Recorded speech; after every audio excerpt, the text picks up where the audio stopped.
तो हज की जब अरबिक डिक्शनरी आप उठाएंगे और हज के माने तलाश करेंगे तो उसमें मिलेगा इरादा करना, कसद करना। किसी काम के इरादा करने को अरबी ज़बान में हज कहते हैं।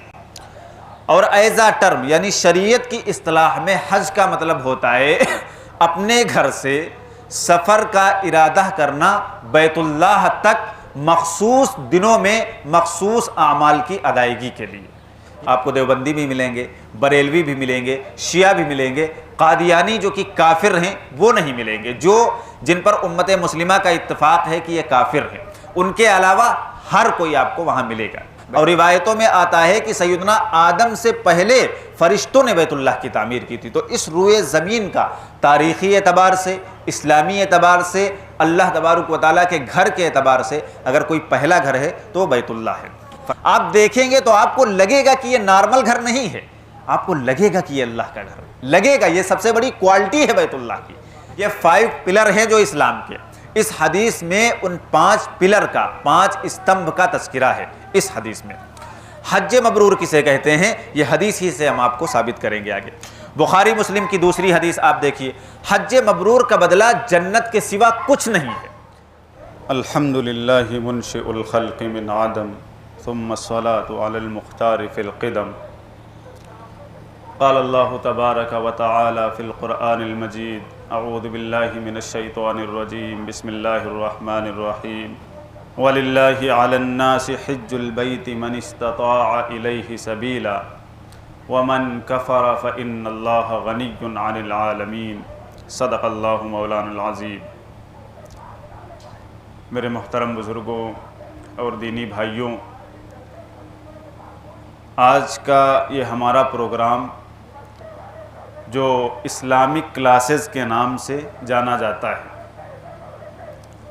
इस्लाम के बुनियादी अहकामात और वह चीज़ें जो एक मुसलमान को सीखनी ज़रूरी हैं, उनके मुताल्लिक़ इस प्रोग्राम में कुछ गुफ्तगू की जाती है, ताकि हम जो दुनिया में आए हैं, इस दुनिया में आने का मकसद क्या है, क्या अल्लाह तबारक व तआला ने जिन मकासद के लिए जानवरों को पैदा किया है, जिन मकासद के लिए पेड़ पौधों को पैदा किया है, जिन मकासद के लिए परिंदों को पैदा किया है, या जिन मकासद के लिए उन लोगों को पैदा किया है जो अल्लाह पर ईमान नहीं रखते हैं, वही मकसद मुसलमानों की भी पैदाइश का है या कोई और मकसद है। मेनली हमें यह जानना है कि हमें और दूसरी जानदार चीज़ों में फ़र्क क्या है। ये इस क्लास का मेन मकसद है, बुनियादी मकसद है। तो ये जो प्रोग्राम का और क्लास का एक सिस्टम शुरू हुआ है, आप दुआ करिए कि अल्लाह ताला इसको कामयाब करे। और आज इस प्रोग्राम की ये दूसरी कड़ी है, दूसरा प्रोग्राम हमारा हो रहा है अल्हम्दुलिल्लाह। पहले प्रोग्राम में हमने इस्लाम की बुनियादी चीज़ों को डिस्कस किया था कि इस्लाम का माना क्या है, इस्लाम के डिक्शनरी में माने क्या हैं, और इस्लाम के इस्तिलाह में यानी एज़ आ टर्म इस्लाम किसे कहते हैं। एक मुसलमान के लिए कौन सी बातें ज़रूरी हैं, किन चीज़ों पर अमल करना ज़रूरी है, ये सारी चीज़ें पिछले क्लास में हमने डिस्कस कर ली हैं। आज के क्लास में हम हज के मुताल्लिक़ कुछ गुफ्तगू करेंगे, उसके फ़ज़ाइल के मुताल्लिक़। रीज़न उसका ये है क्योंकि मौसम हज आने वाला है, और हमारे प्रोग्राम की सबसे बड़ी खुसूसियत ये है, हमने शुरुआत में आपको बताई थी कि इसमें हालात के एतबार से गुफ्तगू होगी। यानी जो मौका दरपेश है मुसलमानों को, जो मसाइल दरपेश हैं, उन्हीं के मुताल्लिक़ आपके सामने बातें रखी जाएंगी, ताकि आप जान सकें कि इस माहौल में हमको अमल किस तरह से करना है। तो चूँकि 31 जुलाई हज के फॉर्म भरने की आखिरी डेट है, इस बुनियाद पर जो हमारी टीम के लोग हैं उन्होंने ये मशवरा दिया कि इस हफ्ते हज के फ़ज़ाइल पर गुफ्तगू हो जाए। 31 जुलाई लास्ट डेट है, आज 27 जुलाई को हमारा ये क्लास चल रहा है। तो अगर किसी की ख्वाहिश होगी, कोई चाहता होगा कि हम हज करने चले जाएं और अल्लाह ताला ने उसको इस्तिताअत भी अता फरमाई होगी, तो फिर वो चला जाएगा और वो फॉर्म भर देगा। चूँकि अभी डेट नहीं निकली है, आम तौर पे हज के मुताल्लिक़ जो दूसरी जगहों पे गुफ्तगू होती हैं वो उन पीरियड्स में और उस टाइम में होती हैं जब ये टाइम गुजर जाता है, यानी फॉर्म भरने की डेट निकल जाती है तो उसका आम तौर पे कोई फ़ायदा नहीं निकलता है। 1 साल के बाद फिर से जब वो डेट पलट के आती है तब भी फॉर्म भरने की डेट निकल गई, फिर गुफ्तगू हो रही है हज के मसाइल पर, हज के फ़ज़ाइल पर। तो गुफ्तगू इस वक्त होनी चाहिए जब हमारे पास मौका है। तो अगर अल्लाह ने किसी को मौका दिया है और वसाइल दिए हैं तो फिर उसे ज़रूर जाना चाहिए। बहुत सी बातें जो हमारे माशरे में, समाज में मशहूर हैं हज के मुताल्लिक़ कि अभी हमारी लड़की की शादी बाकी है लिहाजा हम हज करने कैसे चले जाएं, अभी हमारी फुला जायदाद का मसला अटका हुआ है, लड़ाई झगड़ा चल रहा है, हम हज करने कैसे चले जाएं, अभी हमारी बहनें बाकी हैं, शादी नहीं हुई, हम हज करने कैसे चले जाएं। तो हमें देखना यह है, आज के इस क्लास में हमें यह समझना है कि हज फ़र्ज़ कब होता है। क्या ये चीज़ें अगर हमारे सर पर खड़ी हैं तो ये हज की फ़र्ज़ियत में रुकावट हैं या नहीं है। और इंशाअल्लाह ये पूरा क्लास हमारा कुरान की आयतों और अहादीस के इर्द गिर्द घूमेगा। ये हमारे क्लास की सबसे बड़ी खूबी ये भी है कि हम दूसरी कोई बात नकल नहीं करते, यहाँ तक कि हम अपनी बात भी नकल करना पसंद नहीं करते, क्योंकि हमारा मकसद ये है ही नहीं कि हम आपको अपने आप से जोड़ें। हमारा मकसद है हम आपको अल्लाह के कुरान से और नबी सल्लल्लाहु अलैहि वसल्लम से जोड़ें। आप हमें जाने ही ना, आप हमें पहचाने ही ना। जो हैसियत मुअज्जिन की होती है कि वो हुजरे में जाकर के अजान दे देता है, फिर आपका काम है कि आप मस्जिद में आकर के अल्लाह की इबादत करें। आप जानते तक नहीं मुअज्जिन साहब कौन है, हमारी सेम हैसियत वही है। हमारा काम है कि अल्लाह के कुरान को आपके सामने रख देना, उसकी आयतों को आपके सामने रख देना, नबी सल्लल्लाहु अलैहि वसल्लम की अहादीस को आपके सामने रख देना। आप अपना ताल्लुक़ कुरान से और अल्लाह के नबी से मजबूत करिए, हमसे कोई लेना देना नहीं है आपका। ये बहुत अच्छे से आप समझिए। ना हम चाहते हैं कि आप हमसे जुड़ें, हरगिज़ हम अपने आप से आपको जोड़ना नहीं चाहते। यही रीज़न है कि दूसरी कोई बात हम करना पसंद नहीं करते। आपके सामने हदीस रखेंगे, कुरान की आयतें रखेंगे, उसका तर्जुमा कर देंगे, आप समझेंगे कि क्या सही है क्या गलत है। बहरहाल सबसे पहले हज के माने समझ लीजिए।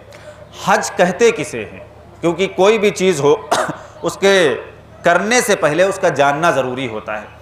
तो हज की जब अरबिक डिक्शनरी आप उठाएंगे और हज के माने तलाश करेंगे तो उसमें मिलेगा इरादा करना, कसद करना। किसी काम के इरादा करने को अरबी ज़बान में हज कहते हैं। और एज़ा टर्म यानी शरीयत की इस्तिलाह में हज का मतलब होता है अपने घर से सफ़र का इरादा करना बैतुल्लाह तक मखसूस दिनों में मखसूस आमाल की अदायगी के लिए। ये शरीयत की इस्तिलाह में। बातों को अच्छी तरह से समझिएगा। पहले भी हमने बताया था, आज भी हम आपको बता रहे हैं कि बयान करना मकसद ही नहीं, बयान का लहजा भी अपनाना मकसद नहीं है, बल्कि आपको सबक याद करवाना है। इसीलिए किसी जलसे के नाम से ये इश्तिहार नहीं छापा गया। इश्तिहार पर साफ लिखा है क्लास। क्लास का मतलब यही होता है कि एक टीचर बुक में जो बातें लिखी हैं वो अपने स्टूडेंट को सिखा देता है। तो हमारा भी यही काम है कि हम आपको याद करवाएं। अगर आप 1 घंटा यहाँ दीन के लिए दे रहे हैं तो आप जब यहाँ से उठें तो कुछ याद करके जाएं, कुछ समझ के जाएं कि हम वहाँ 1 घंटा बैठे थे, हमें क्या मिला है। तो हज का माना हमने आपको समझा दिया। हज एक मुसलमानों का सालाना इज्तिमा है। ये किसी ख़ास पार्टी का, किसी ख़ास जत्थे का, किसी ख़ास फ़िरक़े का, गिरोह का कोई सालाना इज्तिमा नहीं, बल्कि सारी दुनिया के मुसलमानों का, जितने लोग भी अपने आप को मुसलमान कहना पसंद करते हैं या कहलवाना पसंद करते हैं, उन सब का सालाना इज्तिमा। आपको देवबंदी भी मिलेंगे, बरेलवी भी मिलेंगे, शिया भी मिलेंगे, कादियानी जो कि काफिर हैं वो नहीं मिलेंगे, जो जिन पर उम्मत मुस्लिमा का इत्तफाक है कि ये काफिर हैं। उनके अलावा हर कोई आपको वहाँ मिलेगा। बैतुल्लाह का हज करने जाता है तो ये मुसलमानों की एक अजीमुशान गैदरिंग है।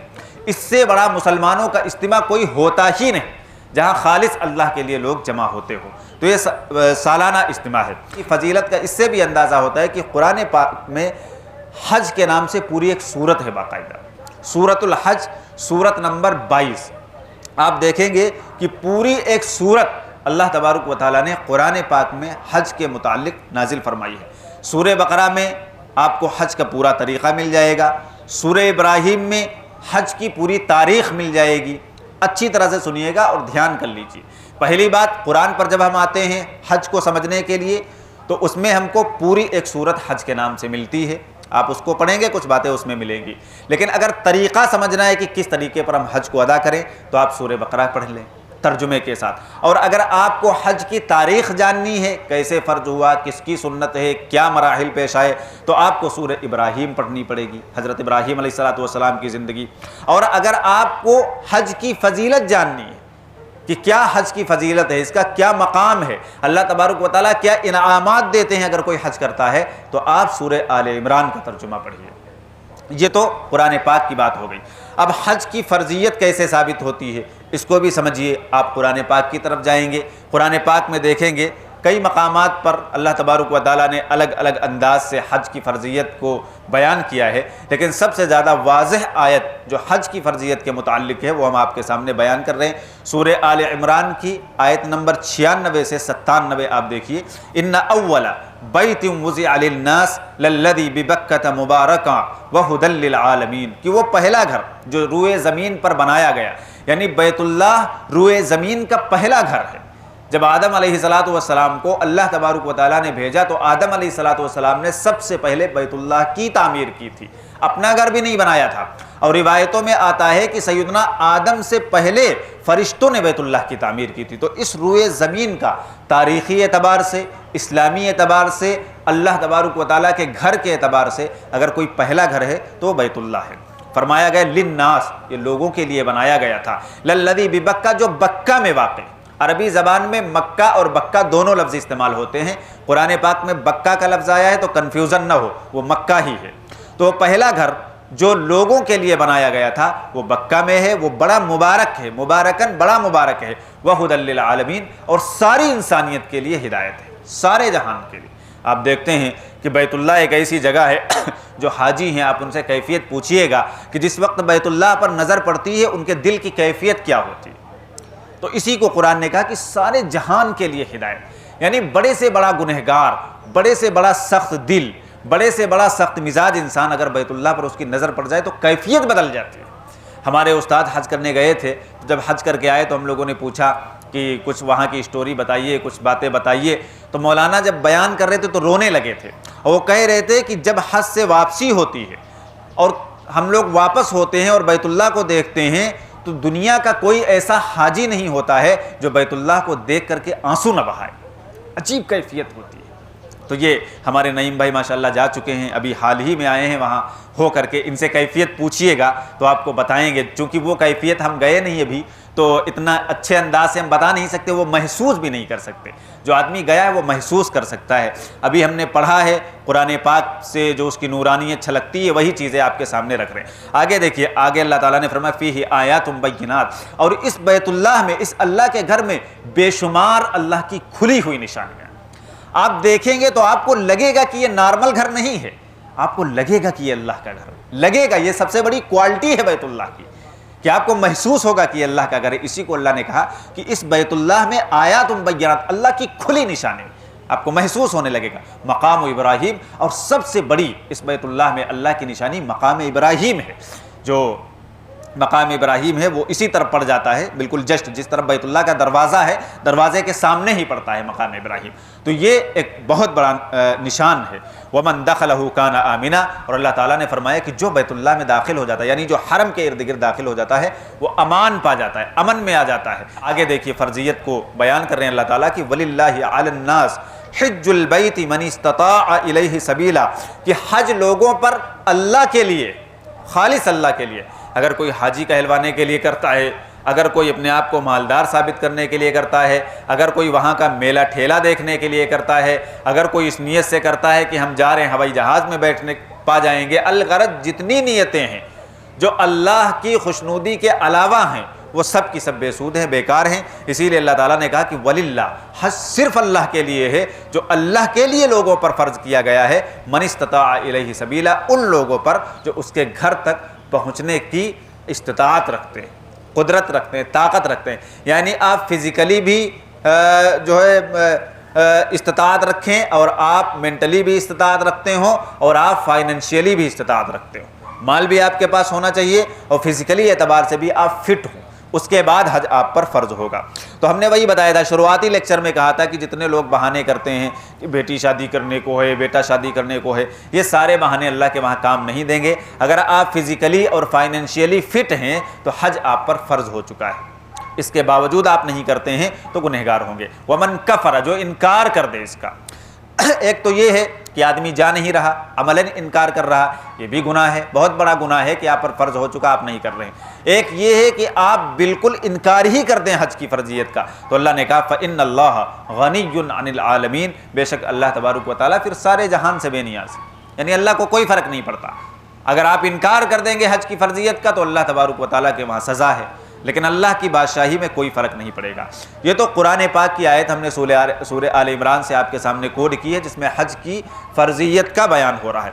अब चंद अहादीस जिसमें हज की फ़जीलत का बयान है। देखिए, सबसे पहले बुखारी और मुस्लिम की हदीस हम आपके सामने लाएंगे जिसमें हज की फ़र्जियत का बयान है। यह हदीस जिब्रील के नाम से भी मशहूर है कि जब अल्लाह के नबी सल्लल्लाहु अलैहि वसल्लम के पास सैयदना जिब्रील अलैहिस्सलातु वस्सलाम इंसानी शक्ल में आए थे, उस वक्त हज़रत जिब्रील ने कहा, या मोहम्मद अख़बिरनी अनिल इस्लाम, ए मोहम्मद सल्लल्लाहु अलैहि वसल्लम मुझको इस्लाम के बारे में कुछ बताइए। तो अल्लाह के नबी ने क्या कहा था, देखिए, अल इस्लाम अन तशहद अल्ला इलाहा इल्लल्लाह व अन्ना मुहम्मदर रसूलुल्लाह, कि इस्लाम ये है कि तुम ये गवाही दो कि अल्लाह के सिवा कोई माबूद नहीं और मोहम्मद सल्लल्लाहु अलैहि वसल्लम अल्लाह के रसूल हैं। दूसरी चीज़, ये 5 पिलर हैं जो इस्लाम के, इस हदीस में उन 5 पिलर का, 5 स्तंभ का तज़किरा है इस हदीस में। तो बहुत से लोग ये कहते हैं कि हदीस में कहीं कलमे का तज़किरा नहीं, कुरान में कहीं कलमे का तज़किरा नहीं, उनका ये एतराज़ भी यहाँ से बातिल हो जाता है। बुखारी और मुस्लिम की हदीस हम आपके सामने बयान कर रहे हैं जिसमें पूरे कलमे का तज़किरा है। देखिए, अल इस्लाम अन तशहद अल्ला इलाहा इल्लल्लाह व अन्ना मुहम्मदर रसूलुल्लाह, पूरे कलमे का तज़किरा। आगे फरमाया अल्लाह के नबी ने, वतुक़ीमस्सलाह, कि नमाज का कायम करना ये इस्लाम, वतुअतियज़्ज़कात, ज़कात का अदा करना ये इस्लाम, वतसूम रमज़ान, रमज़ान के रोज़े रखना ये है इस्लाम, व तहुज्जल बैत इन इस्तताअत इलैहि सबीला, और बैतुल्लाह का हज करना जब आपके पास इस्तिताअत हो। ये 5 अरकान हैं इस्लाम के। जब ये बातें अल्लाह के नबी ने हज़रत जिब्रील से कही तो हज़रत जिब्रील ने कहा कि आपने सच फरमाया। तो इसमें भी हज की फ़र्जियत का तज़किरा आया हुआ है। बाकी जो 4 अरकान हैं, तौहीद की गवाही देना यानी कलमा तय्यबा की गवाही, दूसरे नमाज कायम करना, ज़कात अदा करना, रमज़ान के रोज़े रखना, और 5वां हज, ये 5 अरकान हैं इस्लाम के, इनको अरकान इस्लाम कहा जाता है। अब दूसरी हदीस देखिए, ये भी बुखारी मुस्लिम दोनों में आई है। अल्लाह के नबी सल्लल्लाहु अलैहि वसल्लम से पूछा गया कि अल्लाह के नबी सबसे अफजल अमल कौन सा है, सबसे अफजल अमल। तो अल्लाह के नबी ने फरमाया कि सबसे अफजल अमल अल्लाह और उसके रसूल पर ईमान लाना है, यानी इसके बग़ैर तो कोई चीज़ होती ही नहीं, कोई चीज़ एग्जिस्ट ही नहीं करती। अगर आप अल्लाह और उसके रसूल पर, बहुत से लोगों को देखा है, गैर मुस्लिमों को भी हमने देखा है कि वो रोज़े रखते हैं। बहुत से लोग हैं माशूक के चक्कर में आकर के या किसी के चक्कर में आकर के रोज़े वो भी रखते हैं, लेकिन अगर कलमा नहीं तो बेकार है। इसीलिए अल्लाह के नबी ने कहा कि सबसे बड़ा अमल ये है। फिर सवाल किया गया फिर क्या है, तो अल्लाह के नबी ने फरमाया अल्लाह की राह में जिहाद करना, यानी जब मुजाहिद अल्लाह के कलमे को बुलंद करने के लिए जालिमों के ख़िलाफ़ लड़ता है तो ये अल्लाह की नज़र में बहुत महबूब अमल है। और तीसरे के बारे में फरमाया अल्लाह के नबी ने कि हज मबरूर, यानी नेकी और कबूलियत वाला हज। हज मबरूर किसे कहते हैं, ये हदीस ही से हम आपको साबित करेंगे आगे। बुखारी मुस्लिम की दूसरी हदीस आप देखिए, हज मबरूर का बदला जन्नत के सिवा कुछ नहीं है। अल्लाह के नबी ने फरमाया कि अगर किसी ने हज मबरूर कर लिया है तो जन्नत के सिवा उसका बदला कुछ नहीं है। इसका मतलब यह है कि हज करने वाला सीधे जन्नत में जाएगा। अगली हदीस बुखारी मुस्लिम की ये भी।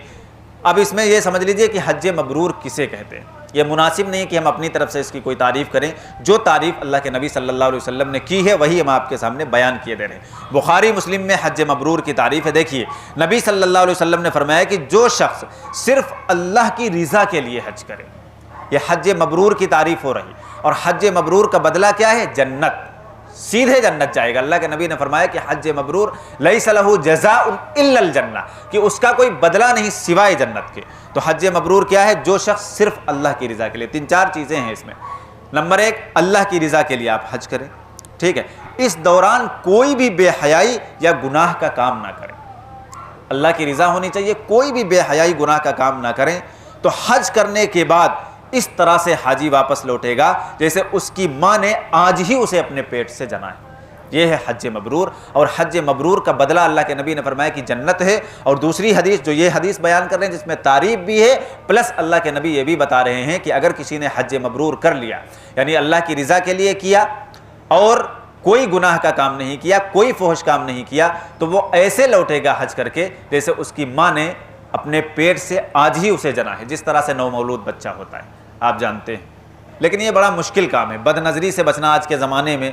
तो नईम भाई गए थे, इन्होंने हमको पूरी कारगुजारी बताई है कि वहाँ जो है आप देख लीजिए, अब तो माल वगैरह में औरतें भी बैठने लगी हैं। और ये मुश्किल काम इसलिए भी, अगर औरतें ना बैठें तब भी ये मुश्किल काम था, क्योंकि जब आप तवाफ़ वगैरह करते हैं या बैतुल्लाह में रहते हैं आप, तो चेहरा खुला रहता है औरतों का। चेहरा खोलने के ही लिए कहा गया, मुमानियत है, चेहरा औरतें भी वहाँ ढाँप नहीं सकती। तो बहुत से लोग हैं, अब कहें अरे अपने वहाँ की तो औरतें देखते ही हैं, ज़रा सऊदी की देख लें लड़कियाँ कैसी हैं। तो ये काम बड़ा सख्त है, और इसी को अल्लाह के नबी ने फरमाया ये काम बहुत ही सख्त है। वाकई हज मबरूर शायद ही किसी को हासिल होता हो, वहाँ जा कर के आदमी बदनज़री करता होगा। तो इसीलिए तो ये काम इतना सख्त है। अल्लाह के नबी ने फरमाया कि बेहयाई या गुनाह का काम ना करे तब हज मबरूर का सवाब मिलेगा। और ये जो मशहूर है अवाम में ना, हज मबरूर होता है तो फरिश्ते मुसाफा करते हैं, या ये निशानी वो निशानी, सब मनगढ़ंत बातें, किसी हदीस से साबित नहीं, कुछ ऐसा नहीं। हज मबरूर की यही तारीफ़ है जो अल्लाह के नबी ने की है कि आप बग़ैर गुनाह वाला, बग़ैर बेहयाई वाला, खालिस अल्लाह की रज़ा के लिए हज करें, वो आपका हज मबरूर है। आप अपनी नज़रों की हिफाजत करें, सबसे मेन चीज़ है और सबसे मुश्किल काम है ये। अच्छा, अगली हदीस सही मुस्लिम से ही ले लीजिए। अल्लाह के नबी ने फरमाया कि अल्लाह ताला बाकी दिनों के मुकाबले में पूरे साल में सबसे ज़्यादा यौम अरफा यानी 9 ज़िलहिज्जा के दिन लोगों को जहन्नम से रिहाई अता फरमाता है। और इसी दिन अल्लाह ताला अपने बंदों के सबसे ज़्यादा करीब होता है, मैदान अरफात के बंदों पर फ़ख्र फरमाता है, फिर फरिश्तों से फरमाता है कि देखो ये क्यों आए हैं। क्योंकि जब इंसानों की पैदाइश ना, कुरान में पूरा किस्सा है, तो फरिश्तों ने टांट किया था कि अल्लाह ताला आप इनको पैदा कर रहे हैं, ये जाएंगे ज़मीन में सब खूंरेजी करेंगे। लेकिन अरफात का मैदान सबसे ज़बरदस्त होता, सारे दुनिया के हाजी वहाँ जमा होते हैं और 3-4 घंटे मुसलसल धूप में अल्लाह तबारक व तआला के सामने गिरिया वज़ारी करते हैं। बड़ा ज़बरदस्त लम्हा होता। तो उस दिन अल्लाह ताला सबसे ज़्यादा लोगों की मग़फ़िरत फरमाते हैं, सबसे ज़्यादा करीब होते हैं, और उसी दिन अल्लाह तबारक व तआला फ़ख्र फरमाते हैं फरिश्तों के सामने कि देखो जिन पर तुमने टांट किया था, आज खालिस हमारी रज़ा के लिए ये देखो चिलचिलाती धूप में हमसे दुआ कर रहे हैं। तो ये एक बड़ा ज़बरदस्त दिन होता है। इस दिन का जो है बहुत ज़्यादा ख्याल रखना चाहिए, ख़ास तौर से हाजियों को और आम तौर से हम लोगों को भी, क्योंकि वो ज़िलहिज्जा के अय्याम भी चल रहे होते।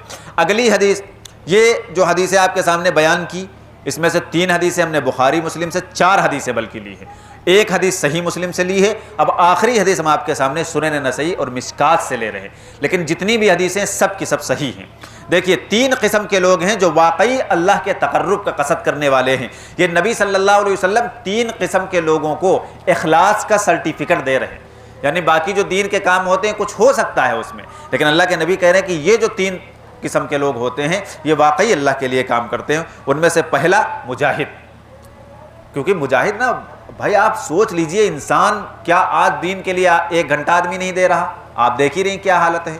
लेकिन दीन के लिए जान की बाजी लगा देना कितना कठिन काम, दुप्पे लेती है इंसान की। अगर अभी कह दो कि अल्लाह के रास्ते में चलना है और वापस नहीं आना है, क्या कहेगा इंसान? कोई जाएगा? एक आदमी नहीं मिलेगा कसम खा के। लेकिन सहाबा ने क्या किया, जा रहे हैं नई नवेली दुल्हन को छोड़ करके, घर बार को, कारोबार को छोड़ करके, सिर्फ दीन के लिए कि हम जा रहे हैं, पता नहीं वापस आना है। ऐसे ही नहीं मुजाहिद की इतनी ज़्यादा फजीलत है, जगह जगह मुजाहिद की फजीलतें बयान हुई हैं, क्योंकि उन्हें पता ही नहीं। उन्होंने तो ये जान जिसको कहते हैं ना हथेली पर रख ली, पता नहीं है कि अभी हम जा रहे हैं तो वापस आना भी है या नहीं। इसीलिए अल्लाह के नबी ने कहा वाकई ये 3 तरह के लोग अल्लाह के तकर्रुब का कसद करने वाले। पहला मुजाहिद, दूसरा हाजी। हाजी का भी यही आलम होता है, अगर सही तरीक़े पर आज आप हज करें तो आप दुबले होकर वहाँ से आएंगे। मशक्क़त का नाम हज है। ये तो आजकल लोगों ने मेला ठेला उसको बना लिया है, समझते ही नहीं हज है क्या। वरना हज अगर आप सीख करके और सही तरीक़े पर करें तो आप दुबले ही होकर के आएंगे। 40-50 अगर आप तवाफ़ कर लें तो क्या आलम होगा। यहाँ तो थोड़ा सा चलना मुश्किल हो जाता है। तो मशक्क़त का नाम है। इसीलिए अल्लाह के नबी ने कहा कि ये भी शख्स जो होता है ये वाक़यतन अल्लाह के तक़र्रुब का कसद करता है। और तीसरा शख्स उम्रा करने वाला। उम्रा की भी बहुत ज़्यादा फजीलत है। उम्रा के टॉपिक को हमने डिस्कस इसलिए नहीं किया क्योंकि टाइम हमारे पास कम होता है। कभी मौका रहा तो उस टॉपिक को भी इंशाल्लाह डिस्कस कर लेंगे, क्योंकि उसके लिए साल भर में कभी भी आप बात कर सकते हैं, कोई ख़ास मौका नहीं। हज को भी हमने ज़रूरी समझा, उसके फ़ज़ाइल आपके सामने बयान कर दिए हैं और पूरा ये लेक्चर हमारा हो गया है अल्हम्दुलिल्लाह, वक्त भी हो चुका है। इसके मुतालिक अगर कुछ सवालात हों तो आप वो सवालात कर सकते हैं। बाकी कुछ पर्चियाँ हमारे पास आ चुकी हैं, उन पर्चियों का हम इंशाल्लाह जवाब देंगे।